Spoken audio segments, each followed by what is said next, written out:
আপনি গতকাল বলেছিলেন, একটা উদ্ধৃতি দিয়েছিলেন যে এক জায়গায় সর্বশক্তিমান ঈশ্বর বলেছেন, তোমরা আমার কোনো প্রতিমা তৈরি করবে না, এমন রূপক বানাবে না যেটা আছে স্বর্গের উপরে অথবা পৃথিবীর উপরে অথবা পাতালে, কারণ আমি তোমাদের প্রভু খুবই প্রতিহিংসা পরায়ণ। এখন আপনার কি এটা মনে হয় না যে মানে এটা খুব হাস্যকর হয়ে যায় না যে ঈশ্বরের মধ্যে প্রতিহিংসা আছে অথবা এ ব্যাপারে তিনি ঈর্ষান্বিত হচ্ছেন? আমার ধারণা ছিল এই অনুভূতিগুলো শুধু মানুষেরই থাকে। ঈশ্বর হিংসা করছে, ঈর্ষা করছে, আমার মনে হয় না ঈশ্বর কখনো এভাবে চিন্তা করে। সুন্দর প্রশ্ন করেছেন, আর আমি আপনার সঙ্গে একমত। ঈশ্বর কেন ঈর্ষা করবেন এই কথাটা বলা হয়েছে বাইবেলে। আমি এই কথা বলছি না যে বাইবেল আসমানি কিতাব, আমি একথাও মানি না যে পবিত্র বাইবেল ঈশ্বরের বাণী। তারপরেও আমরা এটাও বিশ্বাস করি যে আমরা ঈশ্বরের সাথে কাউকে শরীক করব না। এটা ঠিক, এই অংশটা না হলে ঈশ্বর রেগে যাবেন। ভাই, যদি প্রশ্ন করে থাকেন প্লিজ আপনি আমাকে উত্তর দেওয়ার সুযোগ দেন। যদি এটা বিতর্ক হতো আমিও বিতর্ক করতে পারি, কোনো সমস্যা নেই। না না, ঠিক আছে। তবে এখন প্রশ্নোত্তর পর্ব চলছে। ওকে, প্লিজ আপনি প্রশ্নটা করেন, তারপর আমার উত্তরটা শোনেন। যদি আমার কথার ভেতরে আপনি কথা বলেন, আমি হয়তো কিছু মনে করছি না, তবে এটা হবে বিতর্ক, পরে এক সময় সেটা করা যাবে। I am sorry. ঠিক, আপনি প্রশ্ন করেন, আরেকটা প্রশ্ন করেন, আমি সেটা শুনবো। তবে কথা বলতে থাকলে সেটা হয়ে যায়, হ্যাঁ আমি বুঝতে পারছি, অনেকটা বিতর্কের মতো, সেটাও করা যায়। আর বিতর্কের সময় থাকে 15 মিনিট 15 মিনিট। আপনি খুব সুন্দর প্রশ্ন করেছেন যে আমি একটা অনুচ্ছেদে বলেছিলাম যেখানে বলা আছে তোমরা আমার কোনো প্রতিকৃতি তৈরি করবে না যেটা আছে উপরের স্বর্গে, পৃথিবীতে অথবা পৃথিবীর নিচে। তোমরা এমন কাউকে উপাসনা করবে না, কারণ আমি তোমাদের প্রভু ঈশ্বর এবং খুবই ঈর্ষাপরায়ণ। এই কথাটা রয়েছে বুক অফ এক্সোডাসে, অর্থাৎ ওল্ড টেস্টামেন্টে 20 নম্বর অধ্যায়ের 3 থেকে 5 অনুচ্ছেদে। এছাড়া বুক অফ ডিউটেরোনমি 5 নম্বর অধ্যায়ের 7 ও 9 অনুচ্ছেদে আছে। আর এটা হচ্ছে বাইবেলের উদ্ধৃতি। আমি এ কথা বলি না যে বাইবেলের পুরোটা ঈশ্বরের বাণী। এই অনুচ্ছেদটার প্রথম অংশের সাথে আমি একমত, ঈশ্বরের কোনো প্রতিকৃতি নেই, কিন্তু দ্বিতীয় অংশ বলছে ঈশ্বর ঈর্ষাপরায়ণ। আমি এ কথা মানি না, এই দ্বিতীয় অংশটা। তাই এই প্রশ্নটা আপনি করবেন কোনো খ্রিস্টানকে, আমাকে না। আমি এখানে বাইবেলের সবকিছু সমর্থন করছি না। কোরআনের সাথে মিল থাকলে সমর্থন করব, মিল না থাকলে সমর্থন করব না। তাই আমি আপনার সঙ্গে একমত যে ঈশ্বরের এখানে ঈর্ষান্বিত হওয়াটা অস্বাভাবিক। আশা করি উত্তরটা পেয়েছেন। তবে মানতে হবে যে ঈশ্বরের সাথে কাউকে শরীক করা যাবে না, আর এটাই হলো সবচেয়ে বড় গুনাহ।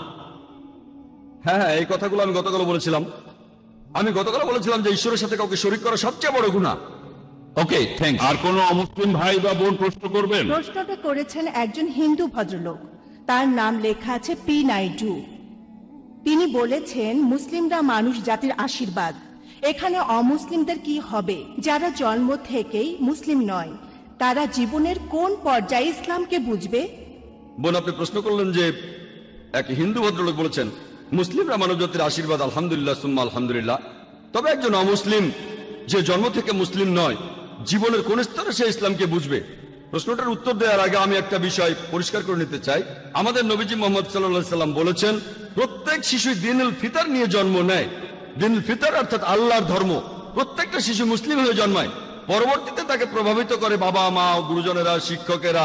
সে তখন শুরু করে মূর্তি পূজা, অগ্নি পূজা, এভাবে সে অমুসলিম হয়ে যায়। সেজন্য ইসলাম ধর্ম অনুযায়ী প্রত্যেক শিশু মুসলিম হয়ে জন্মায়, অর্থাৎ আল্লাহর কাছে সে আত্মসমর্পণ করে। পরবর্তীতে তার পরিবেশের প্রভাবে সে অমুসলিম হয়ে যেতে পারে। তাই কোন অমুসলিম যখন ইসলাম গ্রহণ করে, এখানে শব্দটা আসলে কনভার্ট হবে না। কনভার্ট মানে হলো এক পথ থেকে আরেক পথে যাওয়া, বা এক বিশ্বাস থেকে আরেক বিশ্বাসে। এখানে সঠিক শব্দটা হবে রিভার্ট। রিভার্ট মানে সে আসলে মুসলিম ছিল, পরে অমুসলিম হয়ে গিয়েছিল, তারপর আবারও ইসলামের পথে ফিরে এসেছে। তাই সঠিক শব্দটা হলো রিভার্ট। তাহলে প্রত্যেক মানুষই জন্মায় নিষ্পাপ হয়ে, সে মুসলিম হিসেবে জন্মায়, পরবর্তীতে সে ভুল পথে চলে যায়। এবার প্রশ্নটাতে আসি, যারা অমুসলিম হয়ে যায় তারা কিন্তু অমুসলিম হয়ে জন্মায় না। প্রত্যেক মানুষই মুসলিম হয়ে জন্মায়। যারা তাদের বাবা মা পরিবেশের প্রভাবে অমুসলিম হয়ে যায়, জীবনের কোন সময়ে তারা ইসলামকে বুঝতে পারবে? এক এক মানুষ এক এক সময় এটা বুঝতে পারে। যেমন একজন মুসলিম হিসেবে জন্মালো, সে যদি মুসলিম পরিবারে জন্মায় তাহলে হয়তো প্রথম দিন থেকেই বুঝতে পারবে। আবার মুসলিম পরিবারে জন্মানোর পরও অনেকে সেটা বুঝতে পারে না, হয়তো পরে বুঝতে পারবে। কেউ হয়তো প্রথম দিন থেকে বুঝবে, কেউ 1 বছর পরে, 2 বছর পরে, 5 বছর, 10 বছর, কত সময় লাগবে আল্লাহ জানেন। কিছু মানুষ অমুসলিম পরিবারে জন্মায়, সেখানে সে বড় হয়।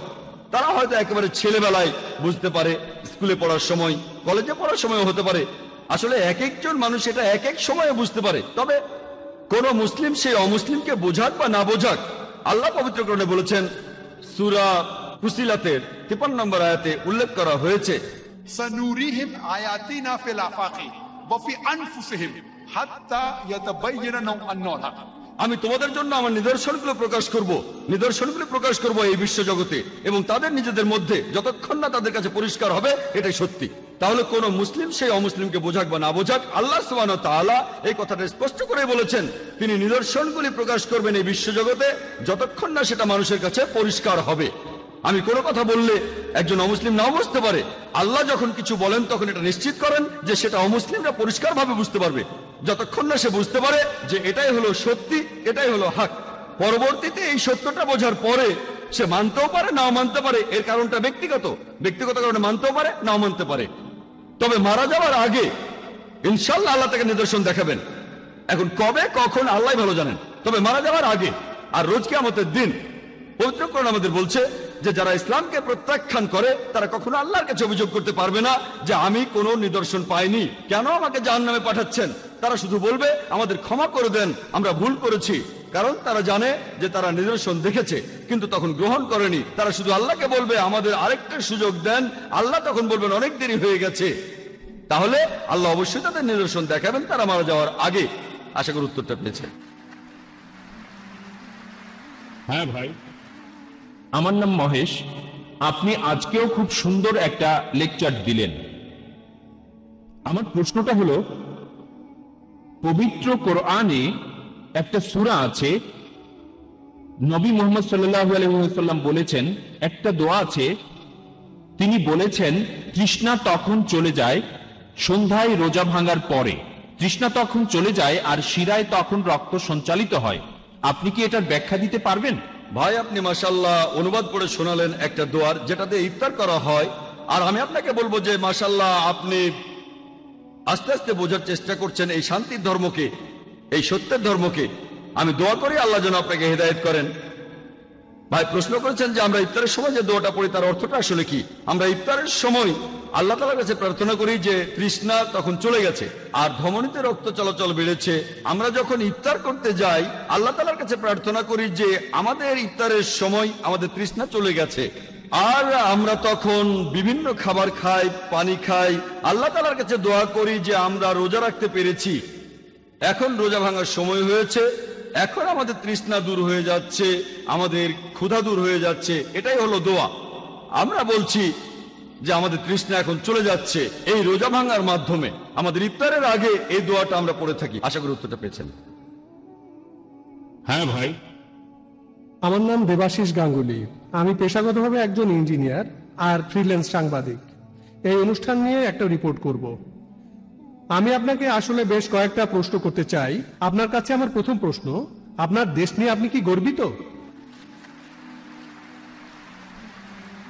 সাধারণত সাংবাদিকরা একটা প্রশ্ন করে, সেটার উত্তর দেওয়ার পরে দ্বিতীয় প্রশ্নটাই হয় ট্র্যাপ।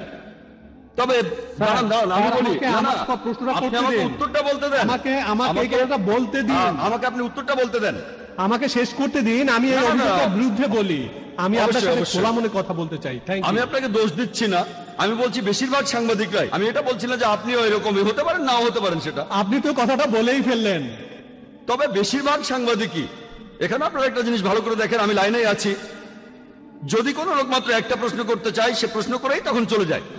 ইনি দুটো প্রশ্ন করবেন, যুক্তি কথাই বলে, উনি আমার উত্তরটা শুনতে চান, আমি প্রথম উত্তরটা দেওয়ার পরে দ্বিতীয় প্রশ্নটাই হবে ট্র্যাপিং। যদি দুটো প্রশ্ন একসাথেই করেন তাহলে সেটা ট্র্যাপ না, কিন্তু কোনো সমস্যা নেই, আমার উত্তর একই হবে। পরে যে প্রশ্নই করুন না কেন, আমি আমার দেশকে নিয়ে গর্বিত। That's great.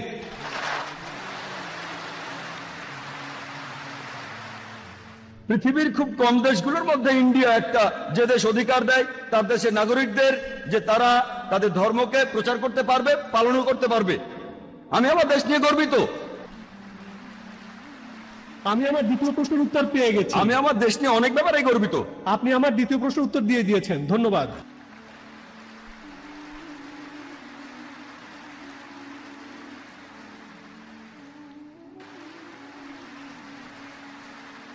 ধন্যবাদ। এবারে প্রশ্নটা মহিলাদের মধ্য থেকে। এই প্রশ্নটাও করেছেন একজন অমুসলিম। হেনা খাতার উসমান প্রশ্ন করেছেন, আপনি বললেন মুসলমানদের মাঝে কিছু কুলাঙ্গার আছে যারা খারাপ কাজ করে, মিডিয়াও তাদের তুলে ধরে। এই মুসলিমরা কি ধর্মের নামে এসব কাজ করে মিডিয়াকে সুযোগ দিচ্ছে না? এতে অমুসলিমরাও ভুল বুঝছে। প্রশ্নটা করেছেন একজন অমুসলিম, আর খুবই সুন্দর প্রশ্ন, যে মুসলিমদের মধ্যে বেশ কিছু কুলাঙ্গার আছে, এই কুলাঙ্গাররাই কি মিডিয়াকে ইসলামের নামে মিথ্যে কথা ছড়ানোর সুযোগ করে দিচ্ছে না? এই কুলাঙ্গাররা তো আসলে কোনো মুসলিমই নয়। একজন মুসলিম কখনো এমন ভুল কাজ করবে না। মুসলিম শব্দটার অর্থ হলো যে ব্যক্তি তার নিজের ইচ্ছাকে আল্লাহ তাআলার কাছে সমর্পণ করে।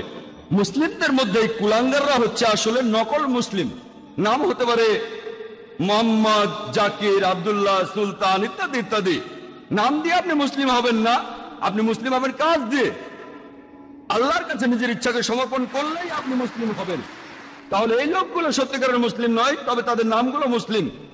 তাই মিডিয়াকে সুযোগ দিচ্ছে কি দিচ্ছে না এটা নিয়ে তারা ভাবে না। তারা তো তাদের নিজেদের ধর্ম নিয়েই ভাবে না, তারা নিজেদের ধর্মকে থোড়াই কেয়ার করে, কিন্তু তারা তাদের ধর্মকে নিয়ে ভাবে না। মিডিয়া কি বলছে সেটা নিয়েও তারা ভাবে না। তবে আমি মিডিয়া দোষ দেব, মিডিয়া কেন অল্প কিছু মানুষের কাজকে তুলে ধরছে? যদি মুসলিমদের বেশিরভাগই এসব কাজ করত তখন ইসলামকে অপবাদ দিলে আমিও আপত্তি করতাম না। তবে তারা অল্প কিছু মানুষকে বেছে নিচ্ছে। চিন্তা করেন, হিটলার 60 লক্ষ ইহুদিকে হত্যা করেছিল, এজন্য কি খ্রিস্টান ধর্মকে দায়ী করব? হিটলার যে 60 লক্ষ ইহুদিকে মেরেছে, সবাইকে পুড়িয়ে মেরেছে, এজন্য কি আমি খ্রিস্টান ধর্মকে দোষ দিতে পারবো না? কারণ বাইবেলের কোথাও লেখা নেই যে তোমরা 60 লক্ষ ইহুদিকে হত্যা করবে। এমন কিছু বলাটা খুবই ভুল হবে। সেজন্য আমি এইসব কুলাঙ্গারদের চাইতে মিডিয়াকেই বেশি দোষ দেব। প্রত্যেক ক্ষেত্রে আপনারা কিছু কুলাঙ্গার খুঁজে পাবেন, আর আমি আমার অনেক লেকচারে এইসব কুলাঙ্গারদের বিরুদ্ধে বলেছি। মিডিয়ার উচিত এমন খবর প্রচার করা যেটা সত্যি, কিন্তু তারা এইসব কুলাঙ্গারদের দেখিয়ে বলতে চায় এরাই হচ্ছে আসল মুসলিম। তারা এভাবে বলতে পারে যে এই মুসলিম চুরি করেছে তারা মাত্র 1 জন, 5 জন, 10 জন, আর মুসলিমদের সংখ্যা 100 কোটিরও বেশি। এভাবে বললে কোনো সমস্যা নেই। তবে তারা বলতে চায় যে সব মুসলিমই ভুল কাজ করছে। যদি একজন মুসলিম ড্রাগস নিয়ে ধরা পড়ে, মিডিয়া এমন ভাব করবে যেন সব মুসলিমই ড্রাগস নিয়ে ব্যবসা করে যাচ্ছে। মিডিয়ার উচিত হবে সত্য কথা প্রচার করা। আমিও সেটাই চাই। আশা করি উত্তরটা পেয়েছেন। হ্যাঁ ভাই, ডক্টর জাকির নায়েক, পিস টিভির কার্যক্রম শুরু করার জন্য আপনাকে আগাম অভিনন্দন। আমি দর্শকদের হাততালি দিয়ে অভিনন্দন জানাতে অনুরোধ করছি।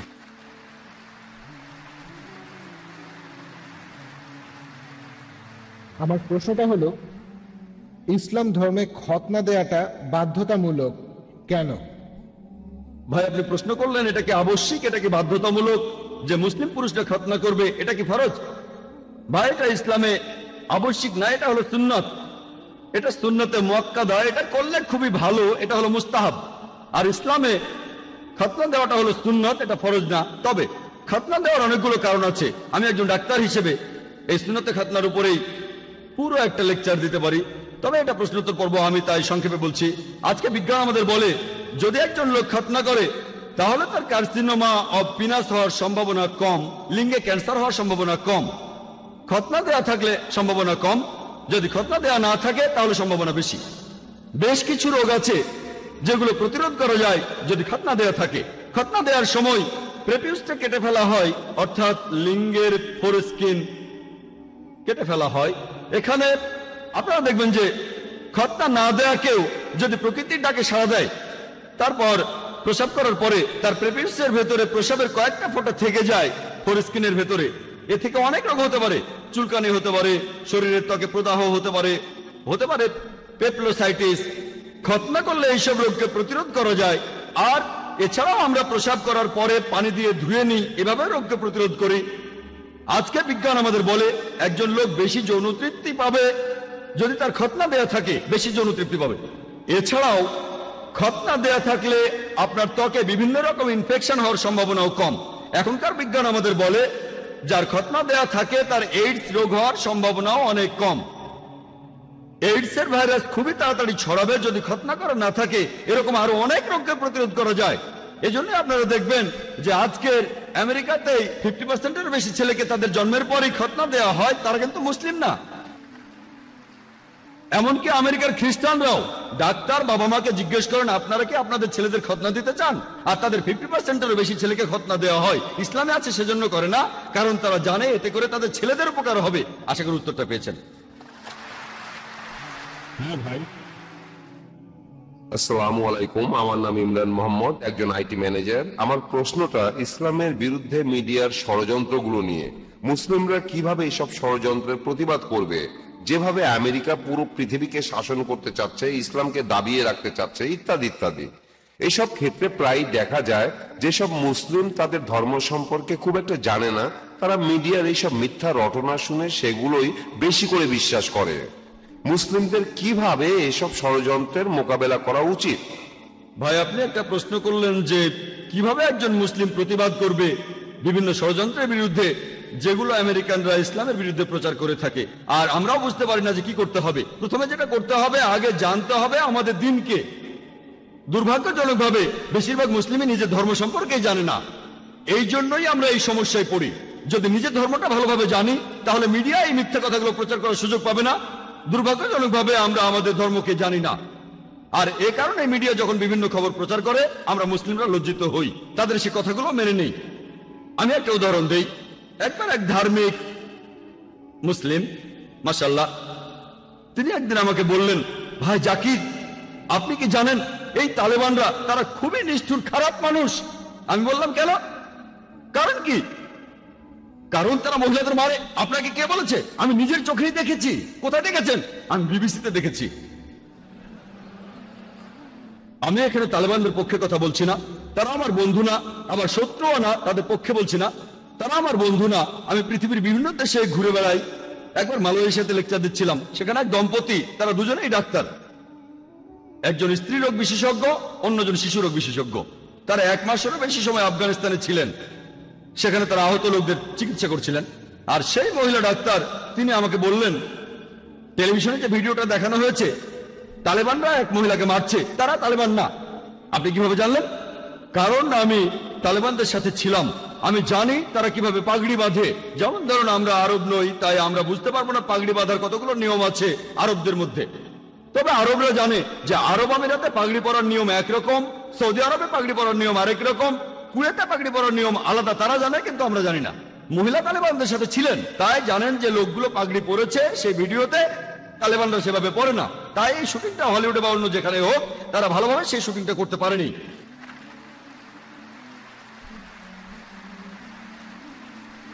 মিডিয়া এভাবে সবকিছু বদলে দিতে পারে।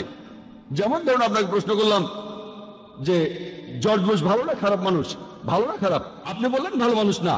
আমি এখানে না শব্দটা এডিট করে দেব, আর আপনারা শুনবেন সে ভালো মানুষ। তারপর আপনাকে যখন সে ভিডিওটা দেখাবো, তখন বলবেন, ও মুখ ফসকে ভালো মানুষ বলেছি। আপনি ভালো মানুষ বলেননি, আপনি বলেছেন সে ভালো না। আমি না শব্দটা এডিট করে দিলাম, তারপর আপনাকে দেখালাম, দেখুন ভাই, আপনি ভালো বলেছেন। তখন বলবেন, ভুল করে বলেছি, আমি মুখ ফসকে বলেছি। মুখ ফসকে বলেননি, আপনি বলেছিলেন সে ভালো মানুষ না। আমি না শব্দটা বাদ দিলাম, আর শুনে মনে হবে সে ভালো। এভাবে মিডিয়া অনেক রকম খেলা করে। আর আমরা মুসলিমরা, আমাদের যেটা করা উচিত, আমরা আমাদের ধর্মটাকে খুব ভালো করে জানবো, আমাদের দিন সম্পর্কে ভালো করে জানবো। আর যখন এই মিডিয়া প্রচার করবে এইসব, তখন সেগুলো শুনে আমরা তাতে প্রভাবিত হব না। ইসলামকে বিচার করতে চাইলে মূল ধর্মগ্রন্থগুলো দেখতে হবে, কোরআন এবং সহিহ হাদিস। একজন মুসলিম বা মুসলিম সমাজ কি করে সেটা দিয়ে বিচার করলে হবে না। ইসলাম ধর্মকে বিচার করতে চাইলে এটা দিয়ে করব না যে ইন্ডিয়া, পাকিস্তান, আফগানিস্তান বা সৌদি আরবের মুসলিমরা কি করে। আমি ইসলামকে বিচার করব মূল ধর্মগ্রন্থগুলো দিয়ে, কোরআন এবং সহিহ হাদিস। আমরা এগুলো মেনে চলবো। আর মিডিয়ার এসব প্রচারের উত্তর আমাদের জানতে হবে কিভাবে টেবিলটা উল্টে দেওয়া যায়। যেমন সেই সাংবাদিক দুটো প্রশ্ন করবেন, কিন্তু প্রশ্ন করেছেন মাত্র একটা। কারণ প্রথম প্রশ্নের উত্তরে যা বলেছি, তিনি সেটা আশা করেননি। তিনি আশা করেননি যে আমি বলবো আমি আমার দেশ নিয়ে গর্বিত। ভেবেছিলেন আমি বলবো দেশ নিয়ে আমি গর্বিত না। আমি অবশ্যই আমার দেশ নিয়ে গর্বিত, আমি কোনো মিথ্যে কথা বলছি না। আমি ইন্ডিয়াকে নিয়ে গর্বিত। আর ইন্ডিয়া হচ্ছে একটা যুদ্ধক্ষেত্র। আমরা হলাম মুজাহিদ, জিহাদ, আমরা সবাই চেষ্টা করছি। আর আমার নামটা নায়েক। সংস্কৃতিতে নায়েক মানে যোদ্ধা, একজন বীর। তাহলে নামেও তো আমি একজন মুজাহিদ। আমাকে এই যুদ্ধের ময়দানে থাকতে হবে, আমাকে আমার কাজ করতে হবে। আর সেজন্য আমি বোম্বেতে থাকতে চাই, কিন্তু লোকজন আমাকে অন্য জায়গায় থাকতে বলে। অনেক লোক আবার আমাকে অন্য কোনো দেশে থাকার পরামর্শ দেয়। আপনার জীবন তো হুমকির মুখে, কেন এই যুদ্ধের ময়দানে থাকবেন? এটা আমার যুদ্ধ, আর দেশকে আমি অনেক কারণে ভালোবাসি, অনেক কারণ আছে। আলহামদুলিল্লাহ, আমি দেশ নিয়ে গর্বিত। সেজন্য মিডিয়ার এইসব প্রচারের উত্তরে আমাদের জানতে হবে কিভাবে টেবিলটা উল্টে দেওয়া যায়। আশা করি উত্তরটা পেয়েছেন। হ্যাঁ বোন। আসসালামু আলাইকুম ডক্টর নায়েক। আমি যেহেতু মিডিয়ায় কাজ করছি, তাই প্রশ্নটা প্রায়ই আমার মাথায় আসছে। আমি দুবাইয়ের একটা ট্রেড জার্নালের এডিটর। আমার প্রশ্নটা মূলত আল কায়েদা আর ওসামা বিন লাদেনকে নিয়ে। আমরা সবাই জানি যে ওসামা বিন লাদেন যখন রাশিয়ার কমিউনিজমের বিরুদ্ধে যুদ্ধ করছিলেন, আফগানিস্তানে যুদ্ধ করছিলেন, তখন তিনি মানুষের কাছে ছিলেন একজন নায়ক। আর তার অনেক অনেক বছর পরে এই নায়কই একদিন হয়ে গেলেন রাক্ষস। এটা আমরা সবাই জানি। তো এখন আমার কথা হলো যে সাংবাদিকতার একটা উদ্দেশ্য থাকতে হবে। আমরা বিভিন্ন রিপোর্ট মানুষের সামনে তুলে ধরবো, যে রিপোর্ট করার সময় সাংবাদিকদের কোনো উপসংহার টানা বা মন্তব্য করা উচিত না। আর পশ্চিমা মিডিয়া তারা বিভিন্ন নিয়ম বানাচ্ছে আর নিজেরাই সে নিয়ম ভাঙছে। এখনকার দিনে এটাই ঘটছে। আর আপনি এতক্ষণ যে লেকচার দিয়েছেন সেখানেও একই কথা বলেছেন, তারা ইচ্ছা মতো নিয়ম বানাচ্ছে আর ভাঙছে। আমরা মুসলিমরা কিভাবে পৃথিবীর মানুষকে এই ঘটনাগুলো জানাতে পারি? আপনাকে আমি উদাহরণ হিসেবে বলি, পৃথিবীতে যত হিংসাত্মক ঘটনা ঘটছে তারা বলছে এগুলোর জন্য দায়ী আল কায়দা। আর এখন অনেক রাষ্ট্র থেকেও এই কথা বলা হচ্ছে যে অমুক অমুক ঘটনা ঘটেছে, দায়ী হলো আল কায়দা। আমরা শান্তিপ্রিয় মুসলিমরা কিভাবে এসব মন্তব্যের প্রতিবাদ করতে পারি? আমি আবারও সাংবাদিকতার নিয়ম কানুনের কথা বলছি। একটা ঘটনা ঘটেছে আর মন্তব্য করা হচ্ছে, এই দুটো আলাদা থাকা উচিত। কিন্তু তারা ঘটনা মন্তব্য একসাথে করেই আমাদের দেখাচ্ছে। তারা আসলে পৃথিবীর সব মানুষকে বিশ্বাস করাতে চায় যে ইসলাম আসলে একটা সন্ত্রাসী ধর্ম। এ ব্যাপারে কোনো হাদিস কি আছে অথবা অন্য কিছু যেটা আমাদের সঠিক পথে পরিচালিত করবে? বোন খুব সুন্দর প্রশ্ন করেছেন, আর তিনি সাংবাদিকতা পেশায় আছেন। তিনি বললেন যে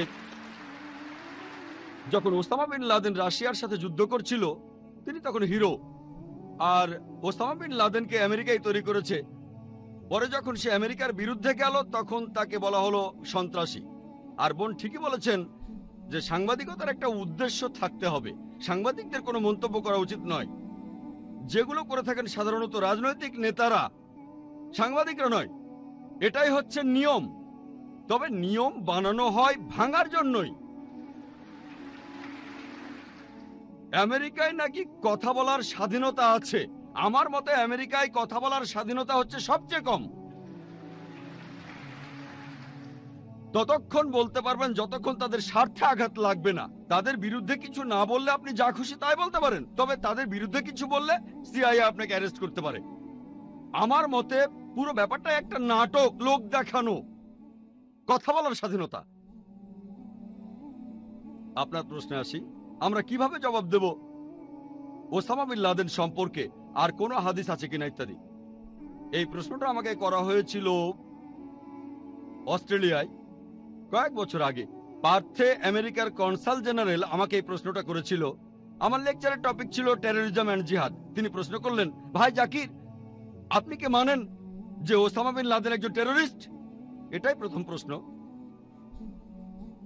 আমি তখন তাকে বললাম যে ওসামা বিন লাদেনের কথা যদি বলতে হয়, আমি তাকে চিনি না, কখনো দেখিও নি। আমি তার বন্ধু না, বা আমি তার শত্রুও না। আমি আসলে জানি না। টিভি চ্যানেলের নিউজ রিপোর্টগুলো শুনে আমি এর উত্তর দিতে পারবো না। বিবিসি আর সিএনএন। আল্লাহ পবিত্র কোরআনে বলেছেন, সূরা হুজুরাতের 6 নম্বর আয়াতে উল্লেখ করা হয়েছে, তোমার কাছে যদি কোনো বার্তা আসে সেটা পরীক্ষা করে তারপর খবরটা অন্য কাউকে বলো। মিডিয়ায় সিএনএন আর বিবিসিতে যে নিউজগুলো দেখানো হয় সেই নিউজ রিপোর্ট দেখে আমি বলতে পারবো না যে আপনার কথা ঠিক, কারণ আমি জানি খবরগুলো বানানো। যদি না বুঝি যে খবরটা আসলেই সত্যি। আর ইয়োহান রেডলি যখন আফগানিস্তান থেকে ফিরে আসলেন তাকে প্রশ্ন করা হয়েছিল আল কায়দা সম্পর্কে মতামত কি। জানেন তিনি কি বলেছিলেন? আমার সন্দেহ হয় আল কায়দা আছে কিনা।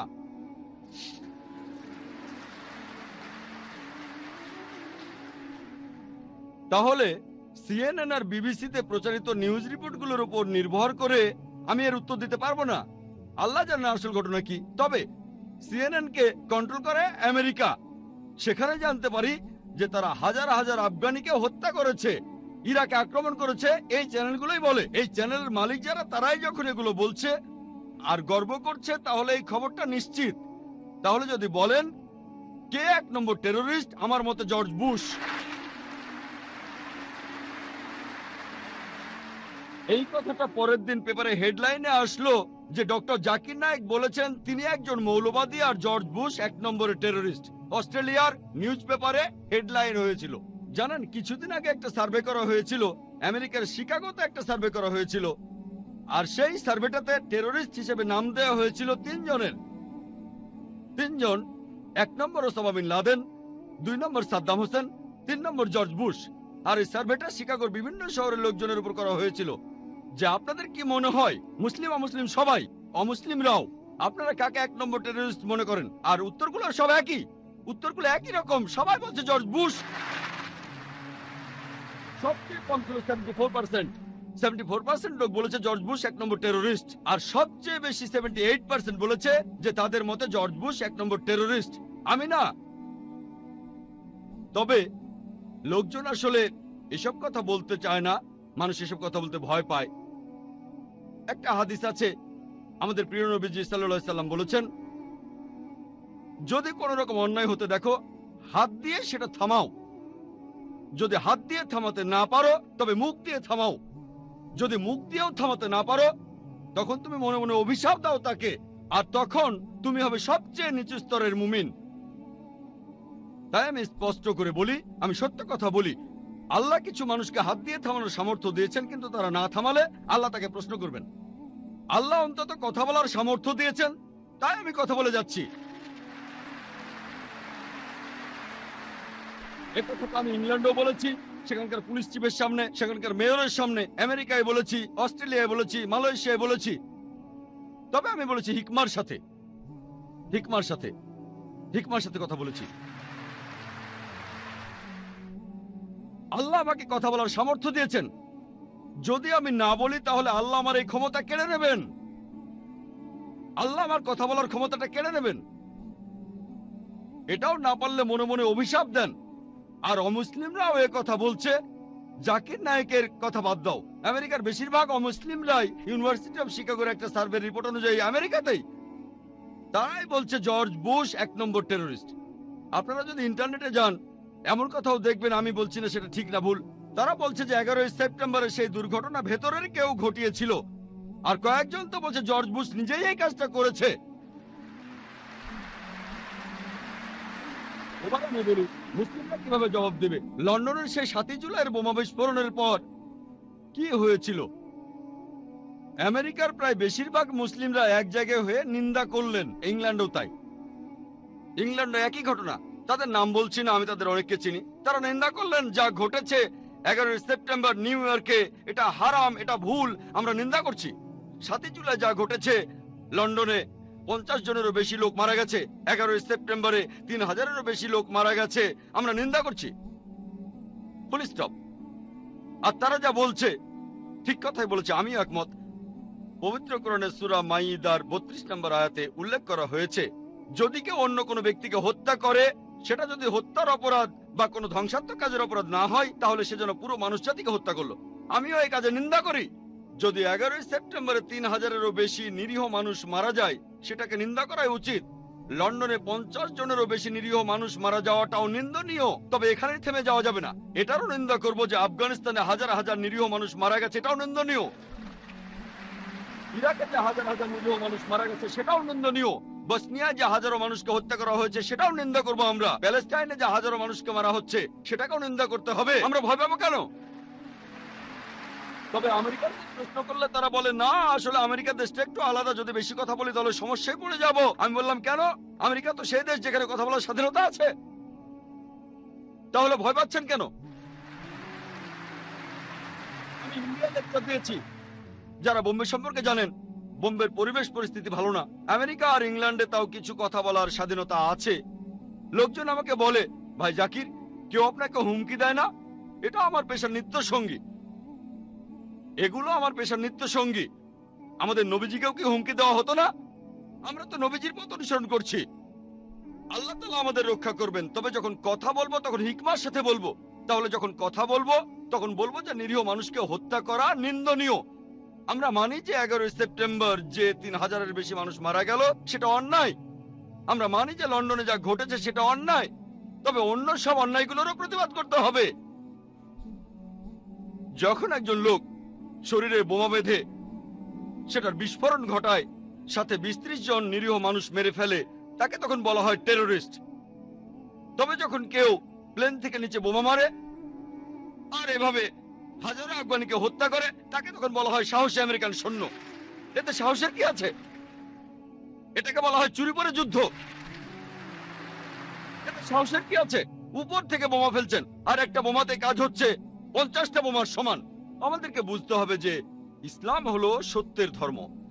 আর আমি আমার প্রশ্নের উত্তর শেষ করার আগে পবিত্র কোরআনের একটি আয়াতের উদ্ধৃতি দেব। সূরা ইসরার 81 নম্বর আয়াতে উল্লেখ করা হয়েছে, وقل جاء الحق وزهق الباطل ان الباطل كان زهوقا। যখন সত্য এসে মিথ্যের সামনে দাঁড়ায়, মিথ্যে বিলুপ্ত হয়, কারণ মিথ্যে প্রকৃতিগত কারণে বিলুপ্ত হবে। প্রশ্নোত্তর পর্ব এগিয়ে চলেছে। বিশ্বাসের স্ফুলিঙ্গ আপনাদের মধ্যে ছড়িয়ে পড়ুক। এবারের প্রশ্নটা পুরুষদের মধ্য থেকে। আমার নাম নোমান। আমি ইন্টারনেট ট্রাভেল আর মার্কেটিং এর উপরে কাজ করি। আমার প্রশ্নটা এখনকার সময়ের সবচেয়ে শক্তিশালী মিডিয়া নিয়ে, অর্থাৎ বিভিন্ন সিনেমা। এই সিনেমাগুলো বানাচ্ছে হলিউড, বলিউড, ললিউড আর এখন সম্ভবত ডলিউড, এই দুবাইতে। আর এই সিনেমার মাধ্যমে তাদের কথাগুলো পুরো পৃথিবীতে ছড়িয়ে পড়ছে। প্যাশন অফ দ্য ক্রাইস্ট এরকম একটা সিনেমা যেখানে যীশু খ্রিস্টের কথা বলা হয়েছে। সিনেমার ডায়লগগুলো তো হিব্রুতে। এখন আমার প্রশ্নটা হলো, খ্রিস্টান ধর্ম যা প্রচার করে আর তার সাথে এর কতখানি মিল আছে, আর কোরআনের সাথে এর কতখানি মিল আছে? অবশ্য কখনোই পুরোপুরি মিলবে না, তবে লোকজন পৃথিবী জুড়ে এই সিনেমাটা দেখছে আর এটা তাদের মনে গেঁথে গেছে। এবার আমার দ্বিতীয় প্রশ্নটা হলো, আমরা মুসলমানরা কিভাবে এই সিনেমা মিডিয়াকে কাজে লাগাতে পারি যাতে করে মানুষের মাঝে ইসলামের বাণী ছড়িয়ে দিতে পারি? যেমন ধরেন, একটা সিনেমা বানানো হয়েছিল দ্য মেসেজ। এই সিনেমা দেখে অনেক অমুসলিম ইসলাম গ্রহণ করেছিল, মুসলিম হয়ে গিয়েছিল। জাজাকাল্লাহ। ভাই, আপনি প্রশ্ন করলেন যে সিনেমার মাধ্যমে আমরা নিজেদের মতামত প্রকাশ করতে পারি, ধর্ম প্রচার করতে পারি। হলিউড, বলিউড আর এখন আছে ডলিউড। এটা নতুন শব্দ, এর মানে দুবাই মিডিয়া সিটি। আর আপনি প্যাশন অফ ক্রাইস্টের কথা বললেন, এইসব সিনেমা সম্পর্কে আমার মতামত কি? ভাই, আমি প্যাশন অফ ক্রাইস্টটা দেখিনি, যদিও আমার দেখার ইচ্ছা আছে। আমি এই সিনেমাটা দেখিনি। সাধারণত আমি সিনেমা দেখি না, তবে এই সিনেমাটা দেখার ইচ্ছা আমার আছে। তবে এর উপরে রিপোর্ট পড়েছি। এই সিনেমাটা বানিয়েছিল মেল গিবসন। সেই সিনেমাটা অরিজিনাল ল্যাঙ্গুয়েজে বানিয়েছে। এটা নিয়ে অনেক সমালোচনাও হয়েছে, এটা যেভাবে বানিয়েছে। আর সিনেমাটা কিছুটা ইহুদিদের বিরুদ্ধে ছিল। এসব ব্যাপার নিয়ে অনেক হইচই হয়েছে। তবে এই সিনেমাটা নেগেটিভ সেন্সে জনপ্রিয়ও হয়েছে, যেহেতু এখানে নেগেটিভ কথা বলা হচ্ছে। এটা বক্স অফিস হিট করেছিল। সিনেমাটা অনেক রেকর্ড ভেঙেছিল। মেল গিবসন অনেক টাকা ঝুঁকি নিয়েছিল, সিনেমা অনেক টাকা ইনভেস্ট করেছিল। সেটা ফ্লপ হলে তখন তার অনেক টাকা লোকসান হতো। সিনেমাটা হিট করেছিল, আর সিনেমাতে অনেক সঠিক জিনিস ছিল, অনেক কিছু ভালো। ইসলামিক দৃষ্টিভঙ্গির সাথে মেলে, আবার অনেক কিছু মেলেও না। আপনার দ্বিতীয় প্রশ্নটা ছিল মেসেজ সিনেমাটা নিয়ে। আমি এই সিনেমাটা দেখেছি। এটা বানিয়েছিল মোস্তফা আক্কাদ। অ্যান্থনি কুইন অভিনয় করেছিলেন হামজা হিসেবে, আল্লাহ তাকে শান্তিতে রাখুন। সিনেমাটা তখন বানানো হয়েছিল খুবই সুন্দরভাবে। আর আমি বলবো যে ইসলামিক লাইনের সিনেমার মধ্যে এটা একটা শ্রেষ্ঠ সিনেমা। আলহামদুলিল্লাহ, সিনেমার হিরোকে না দেখিয়ে, নবীজি মোহাম্মদ সাল্লাল্লাহু আলাইহি সাল্লামকে না দেখিয়ে, তার কোনো ছবি না দেখিয়ে, তার কণ্ঠস্বর না শুনিয়ে, আলহামদুলিল্লাহ সিনেমার সব ঘটনা মোহাম্মদ সাল্লাল্লাহু আলাইহি সাল্লামকে ঘিরেই হচ্ছে, কিন্তু তাকে দেখানো হচ্ছে না, কণ্ঠ শোনানো হচ্ছে না। একবার শুধু তার উঁটা লাঠিতে দেখানো হয়েছে, এই। কিন্তু সেখানে ক্যামেরা যে অ্যাঙ্গেলে ধরা হয়েছে, যে যখন নবীজি ঘুরে অন্য কোনো দিকে তাকাচ্ছেন তখন ক্যামেরার অ্যাঙ্গেলটাও সেদিকে যাচ্ছে। ডিরেকশন অসাধারণ। এটা একটা মাস্টারপিস। আর এরকম ভালো সিনেমা আমাদের আরো প্রয়োজন। তবে এই সব সিনেমার বাজেট অনেক, কয়েক মিলিয়ন ডলার লাগে, লক্ষ লক্ষ ডলার এই বাজেটের ব্যাপারটা আছে। কিন্তু সিনেমাটা ব্যবসা সফল ছিল। মুস্তফা আক্কাদ তারপর আরেকটা ফিল্ম বানিয়েছিলেন, নাম ছিল ওমর মুক্তার। এটা ঠিক পুরোপুরি ইসলামের কথা বলছে না, একজন মুসলিমের কথা বলছে।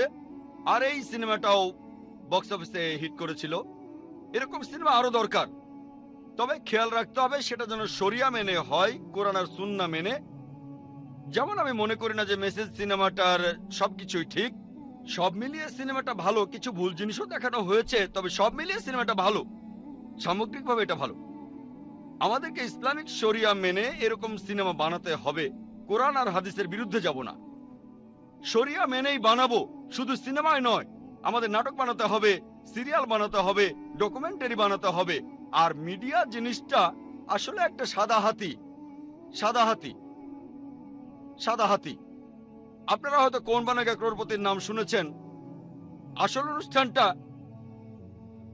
Who wants to be a millionaire, প্রতি অনুষ্ঠানে $1 মিলিয়ন খরচ করে, মাত্র একটা এপিসোডে 4 কোটিরও বেশি রুপি খরচ করে, মাত্র একটা এপিসোডে